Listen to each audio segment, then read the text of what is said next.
Here's the mindful man reading another chapter. That evening, something peculiar happened.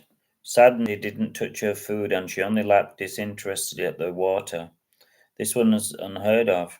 Simon told Anne's parents, and they both knelt down and looked concerned.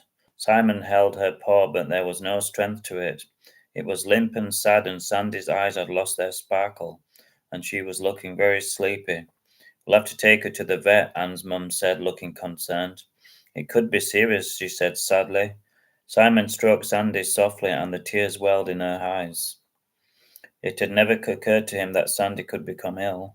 When they slowly and carefully walked her to the car, Simon couldn't help noticing that she had lost a lot of weight, and a shiver of fear ran through him. It was bad enough losing his dad, but this for him would be worse. He wasn't sure if he could continue without her. As the car veered through the traffic, Anna held Simon's hand and he didn't feel embarrassed. The car was silent except for the heavy clattering of the rain on the roof. Simon felt that he'd left his childhood behind. The world was now a cruel, heartless place, and he wasn't sure if he could cope with it. But what choice did he have? It was a surreal experience seeing Sandy carried to the vets, and the time seemed to stand still, and it felt like it could stop at any time. Eventually, the doors opened and Anna's parents went inside. Simon prepared himself for bad news, and it didn't take long for it to come.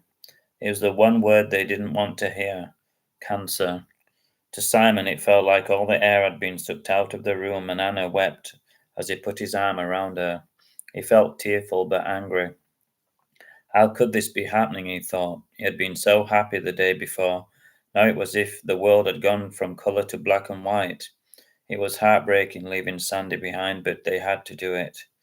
There was more tests to be carried out, and all they could do was accept it.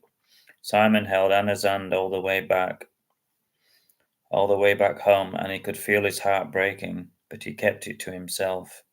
He tried to knuckle down at school as all the teachers were talking about exams, and it was slowly dawning on Simon that he was behind in the race of life.